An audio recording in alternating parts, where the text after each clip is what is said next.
Desafios. Oferecimento Forte Leve é muito mais caixa d'água.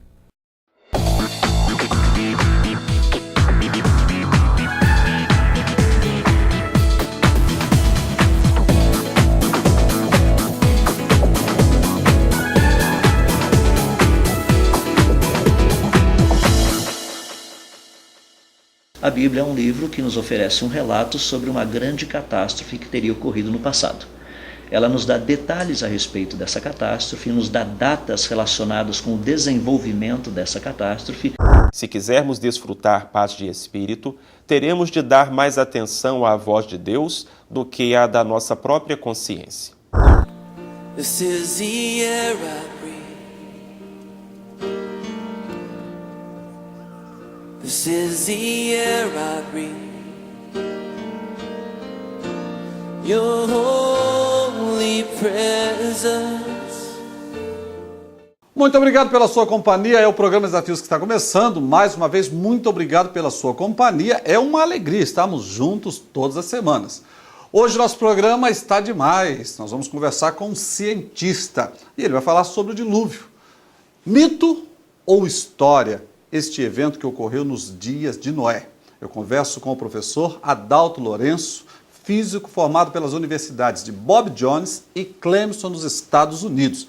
Temos ainda o quadro Pensando em Você e no final do programa um videoclipe especial do Michael W. Smith. É hora de reunir a família, convidar os amigos, é o programa Desafios que está começando. É um programa especial, nós vamos conversar com um cientista sobre o dilúvio. Mito ou história? Nós voltamos em instantes.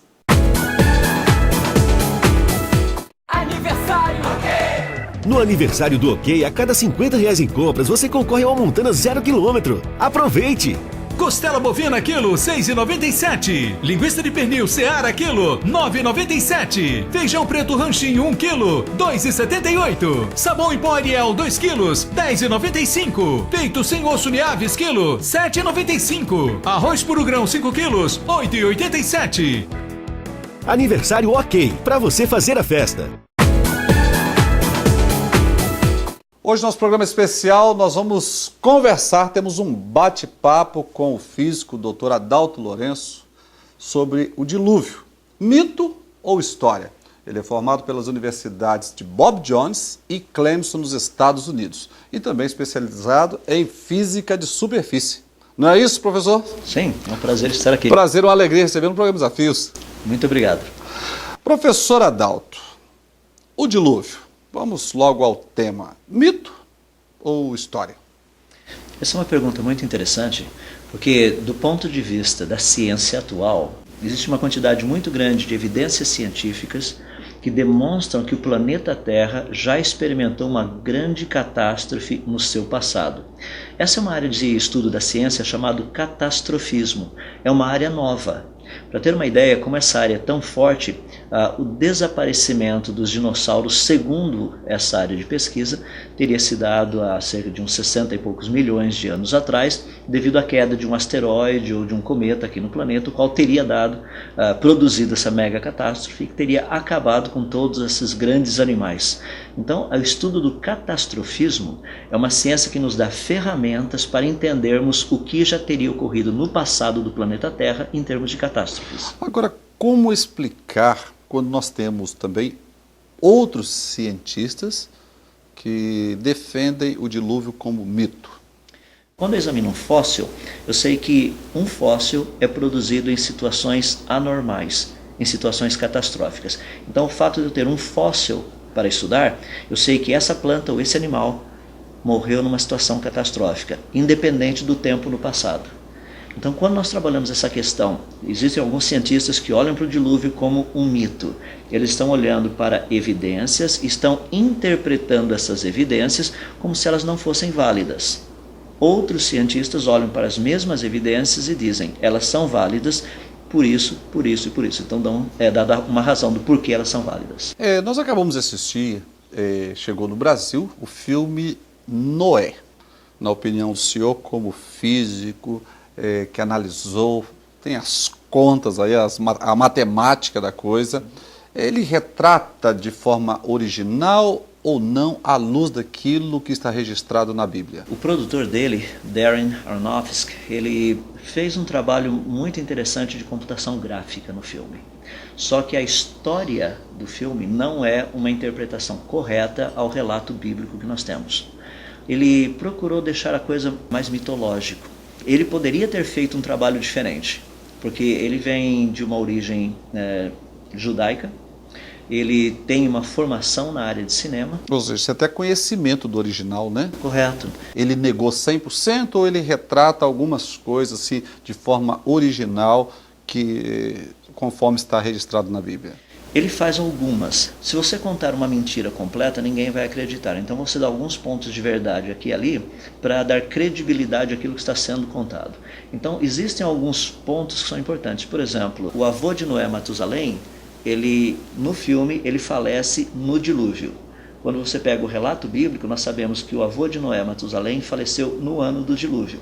Então tem alguns argumentos que são muito parecidos, praticamente idênticos ao que a Bíblia nos dá. Daí nós vemos a importância de conhecermos, lermos a Bíblia, e aí nós vamos ter de forma detalhada como aconteceu aí esse evento do dilúvio. Um dos exemplos que nós temos, inclusive no filme, é que quando a grande catástrofe do dilúvio começa, você percebe que água começa a explodir, entre aspas, da superfície do planeta. É justamente isso que a Bíblia nos diz, que rompem-se as fontes do grande abismo. Então o elemento verdade, algumas coisas verdadeiras estão no filme, mas na sua grande maioria, o filme é voltado totalmente para aquilo que o autor gostaria que as pessoas soubessem, não aquilo que a Bíblia fala sobre o dilúvio especificamente. Agora, o que levou um físico, inclusive o senhor fez a especialização física da superfície, não é isso? Estudar sobre o dilúvio e apresentar, inclusive, dar palestra, colocando, inclusive, de uma forma assim verdadeira, à luz, inclusive, da Bíblia. A essência da ciência é uma busca pela verdade, em todas as áreas. Então, se nós temos um livro que apresenta um relato, por que não estudarmos esse relato à luz do conhecimento científico? A Bíblia é um livro que nos oferece um relato sobre uma grande catástrofe que teria ocorrido no passado. Ela nos dá detalhes a respeito dessa catástrofe, nos dá datas relacionadas com o desenvolvimento dessa catástrofe, nos diz o que estava envolvido nessa catástrofe.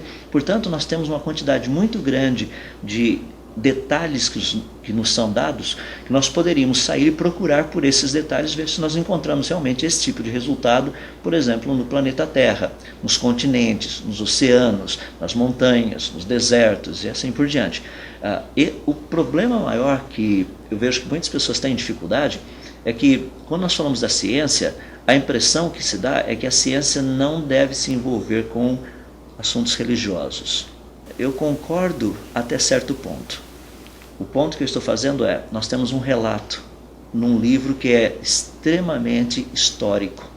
Por exemplo, a Bíblia nos fala de reis que existiram, de cidades que existiram, de rios cujos nomes são conhecidos, de cadeias de montanhas conhecidas, de oceanos conhecidos, de planícies conhecidas. Ou seja, a Bíblia fala de eventos históricos, todos eles conhecidos pela arqueologia e pelos historiadores. Quando nós encontramos, portanto, esse relato, que é um relato específico de Gênesis, falando a respeito do dilúvio, porque esse relato, que se encontra num livro, onde existe uma quantidade muito grande de evidência histórica, porque esse relato não seria histórico? Daí o aspecto da minha parte de ter um interesse em estudar mais o dilúvio do ponto de vista científico, não tanto tratando das implicações teológicas, filosóficas e tudo mais. Porque existem alguns argumentos que geralmente são apresentados quando nós estudamos isso. Deixa eu dar apenas um deles. Pessoas dizem o seguinte: o alvo de Deus em produzir essa catástrofe medonha era em acabar com toda a iniquidade no planeta. Não, o alvo de Deus não era acabar com a iniquidade, o alvo de Deus era punir a iniquidade, é um pouco diferente.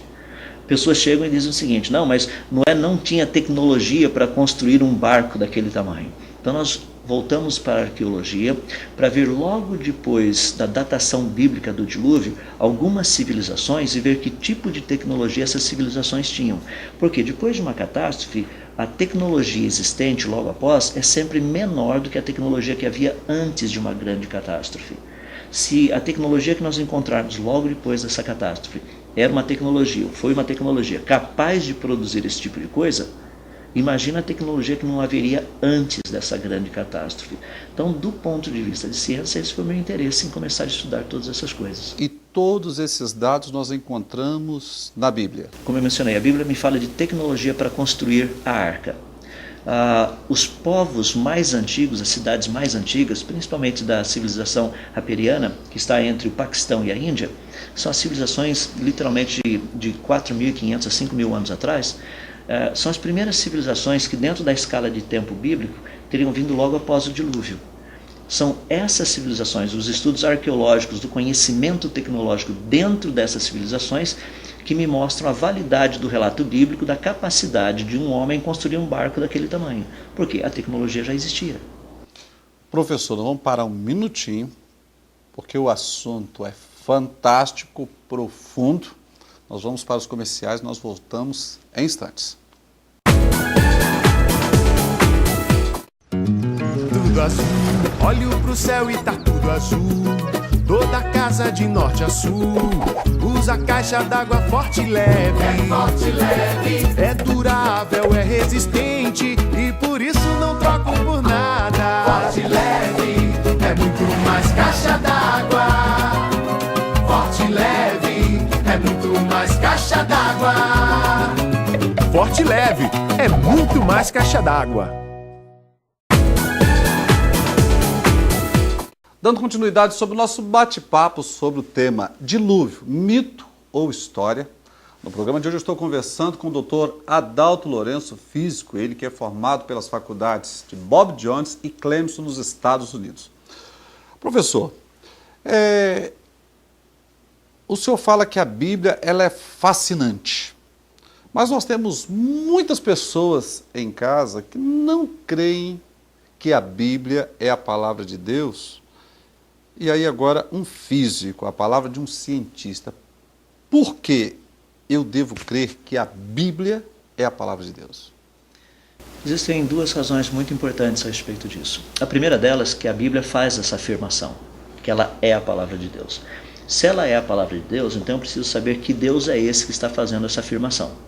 E ao ler o contexto todo da Bíblia, eu sou informado que o Deus da Bíblia, ele é incapaz de mentir. Ou seja, toda a informação que ele me passar, ela é verdadeira. Ela tem que ser verdadeira no sentido de ser verdadeira espiritualmente falando, verdadeira no sentido de ser historicamente falando e verdadeira no sentido de ser cientificamente falando. Então, a parte teológica é a parte mais difícil, porque como eu posso testar isso daí? É mais complicado. No entanto, as partes histórica e científicas, essas duas partes eu tenho condição de testá-las sem nenhum problema. Então, na verdade, todas as experiências, os testes que o senhor fez com a Bíblia atesta a veracidade que a Bíblia é a palavra de Deus. Sim. Por exemplo, quando eu mencionei a respeito da questão histórica da Bíblia, a Bíblia trata de povos, de culturas, de reis, reinos, rios, cadeias de montanhas, todos eles existiram. Nós sabemos onde eles estão. Isso daí não é uma questão apenas de um relato bíblico, isso é um conhecimento da Terra, do planeta Terra, da história do planeta Terra. Então, historicamente falando, a Bíblia fala de batalhas que aconteceram, que nós temos relatos de povos falando das mesmas batalhas, de reis que dominaram por um certo período, nós temos histórias de outros povos falando exatamente a mesma coisa. E na parte da ciência, a Bíblia faz afirmações científicas. Por exemplo, no livro de Jó, capítulo 26, verso 7, ali nos é dito que a terra paira sobre o nada. Essa foi uma afirmação feita há 4.000 anos atrás. Não haviam telescópios na época, não havia esse conceito de gravidade que nós temos hoje. Como seria possível uma afirmação dessa há 4.000 anos atrás, quando muito tempo depois disso ainda haviam povos que acreditavam que o planeta Terra ele era perfeitamente plano e ele estava em cima de uma coluna. Alguns povos acreditavam que ele estava em cima de um elefante, que estava em cima de um outro elefante, uma pilha de elefantes. Ou seja, a Bíblia é contra todas essas ideias. A Bíblia nos diz radicalmente que o planeta Terra ele flutua sobre o nada. Isso é científico. E a ciência veio reconhecer isso mais tarde. Sem a menor sombra de dúvidas. Em Gênesis, capítulo 1, quando fala da criação no terceiro dia, Deus diz assim: ajuntem-se as águas num só lugar e apareça a porção seca. É singular, ou seja, havia um único continente. É aquilo que hoje nós chamamos de Pangeia. Só que essa proposta da Pangeia foi feita há cerca de 100 anos atrás. A Bíblia, há mais de 3.000 anos, fala que o planeta Terra, na sua origem, havia apenas um único continente. Perfeitamente correto com a ciência que nós trabalhamos. Então, a ideia de um Deus que diz que só vai falar a verdade. Um livro que, cientificamente falando, historicamente falando, só fala a verdade. Daí a pergunta que nos resta é a seguinte: por que, teologicamente ou espiritualmente falando, também não seria verdadeira a sua proposta? Se historicamente está correto, cientificamente está correta, não há uma razão dela não estar correta na parte espiritual que ela nos propõe. Inclusive, sobre o próprio tema que estamos trabalhando hoje, que é a questão do dilúvio, mito ou história, a própria arca no Monte Ararat já foi reconhecida também por outros cientistas. No relato bíblico nós temos um homem salvando os animais num barco por causa de uma grande inundação causada pela ira dos deuses ou de um deus. No caso da Bíblia, de Deus. Mas nós encontramos esses mesmos 5 elementos em mais de 200 relatos espalhados por todo o planeta Terra. Aborígenes da Austrália têm esse relato. Nós temos povos da África que têm esse relato. Nós temos povos da Ásia. Nós temos povos espalhados pelo planeta todo. Daí o ponto que nós temos que fazer matematicamente falando é a seguinte pergunta: como existem cerca de mais de 200 relatos de povos que literalmente não tiveram um contato desse relato uns com os outros, vou colocar dessa forma, mas todos eles possuem os mesmos elementos, a pergunta matemática que nós fazemos seria a seguinte: qual a probabilidade de mais de 200 povos terem inventado exatamente a mesma mentira? A mesma história. A mesma história. Ou seja, nós sabemos que isso não é uma mentira.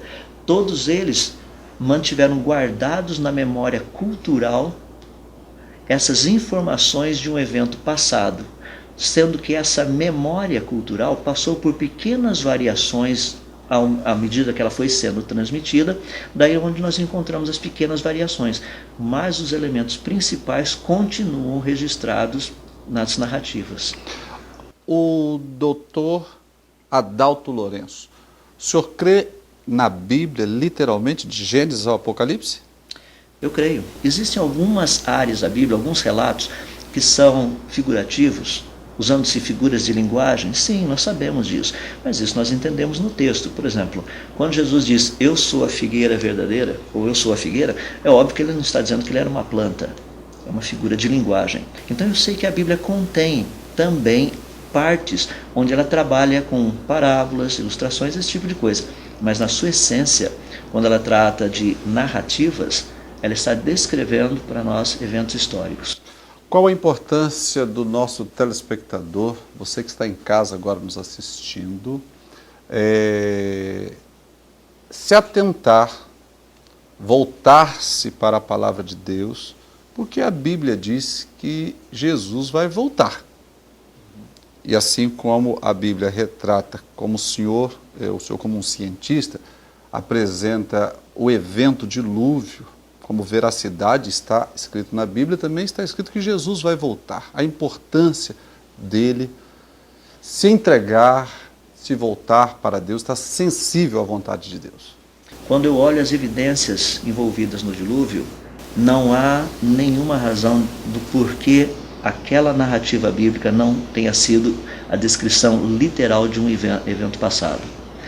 O próprio Senhor Jesus fez essa comparação.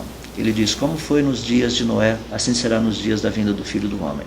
Esse é um mecanismo muito interessante que a Bíblia nos oferece, que é o seguinte: Deus dá evidências de coisas no passado que aconteceram e Ele disse que iriam acontecer, para que essas coisas do passado me deem toda a base de crer naquelas futuras que ainda não ocorreram, que elas também irão ocorrer. Daí a importância de entender a historicidade bíblica, ou seja, o que Deus disse que iria acontecer, aconteceu perfeitamente. Por que aquilo que Ele disse que irá acontecer, em outras palavras, não irá acontecer?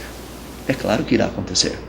É por isso que é muito importante, quando as pessoas estudam a Bíblia, poder estudar a Bíblia como um livro que trata de argumentos, trata de evidências, e não são evidências e argumentos limitados apenas a ela. Ela fala de coisas que você pode ir nas áreas da ciência, você encontrará as mesmas verdades nessas áreas também. Professor Adalto, quero agradecer, pena que o nosso tempo é curto, o desejo é continuar. Mas eu tenho certeza que as informações que o senhor trouxe acrescentou, agregou valor aí para a nossa sociedade capixaba. Quero agradecer por o senhor ter atendido o nosso convite e esclarecer para nós que o dilúvio não é mito e sim uma história. Muito obrigado, foi um prazer estar aqui. A alegria sempre nossa em recebê-lo aqui, um privilégio muito grande, professor. Para você que está em casa, hoje eu conversei com um físico, cientista formado pelas universidades de Bob Jones e Clemson, nos Estados Unidos. Também fez a especialização em física da superfície. Falando hoje sobre a verdade do evento ocorrido nos dias de Noé, o dilúvio. Que ele não é um mito e sim, verdadeiramente, faz parte da nossa história. Assim como Jesus também nasceu, morreu, ressuscitou, vai voltar e por isso você precisa entregar sua vida para Jesus. A escolha continua sendo sua. Desafios, volta já. Use sua imaginação. Sinta-se confortável para decorar sua casa e aproveitar cada cantinho. Se o seu estilo é bangô, a recompensa é uma casa linda e inspiradora onde você vai se sentir o máximo. Móveis e adornos incríveis que servem de inspiração para qualquer projeto. Lembre-se, da porta para dentro, tudo pode ser diferente. Isso é Bangô. Avenida Rio Branco, 658, Santa Lúcia.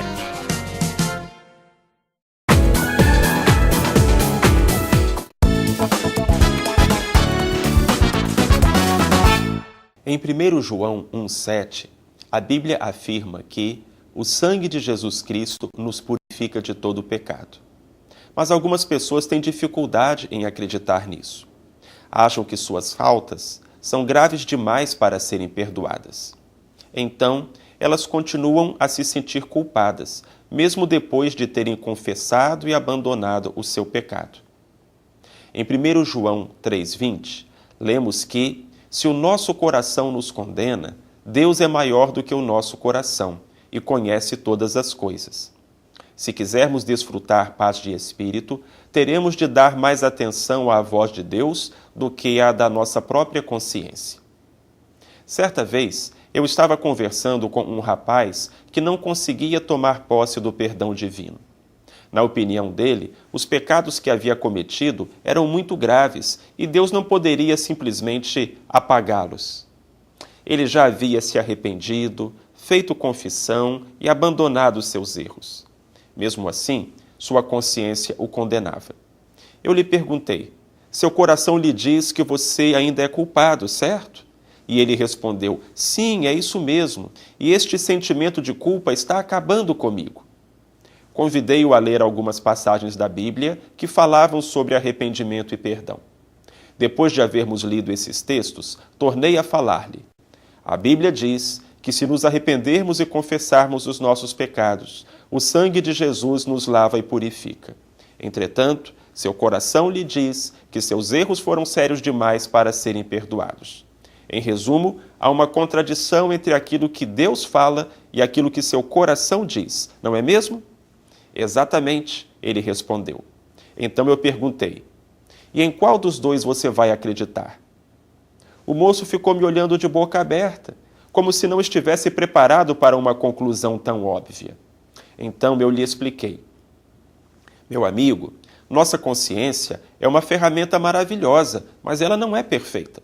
Se os nossos sentimentos se chocam com as afirmações divinas, um dos dois está errado, e eu não acredito que seja Deus. Você precisa decidir em quem vai crer.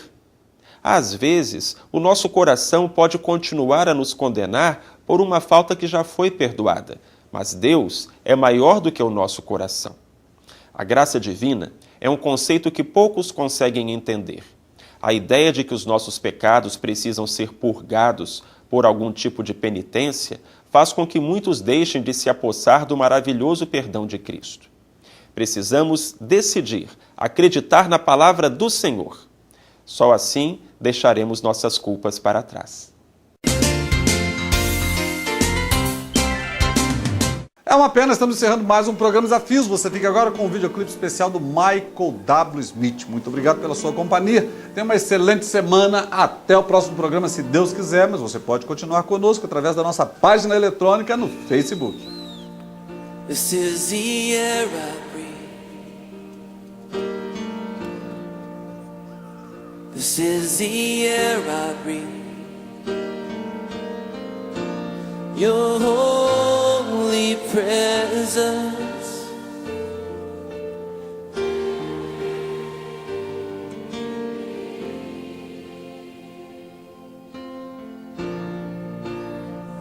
This is my daily bread. This is my daily bread. Your very word spoken to me, and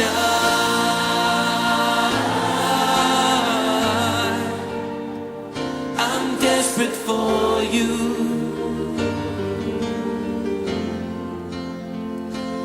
And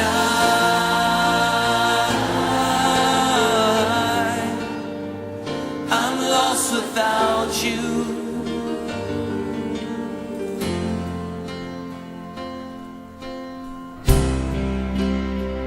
You are the air I breathe. You are the air I breathe. Your holy presence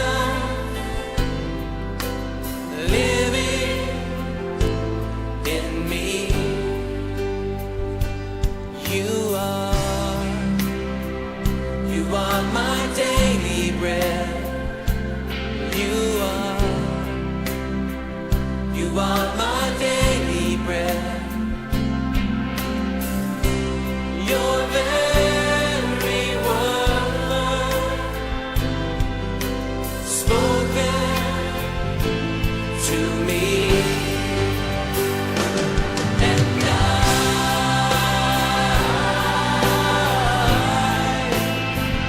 I'm desperate for you.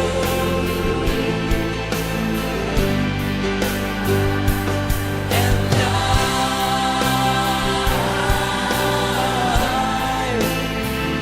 I'm lost without you.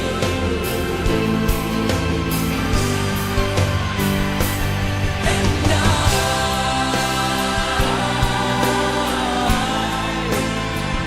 I'm desperate for you. Oh,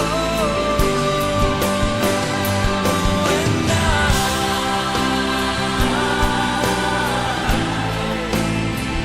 I'm lost without you. Desafios.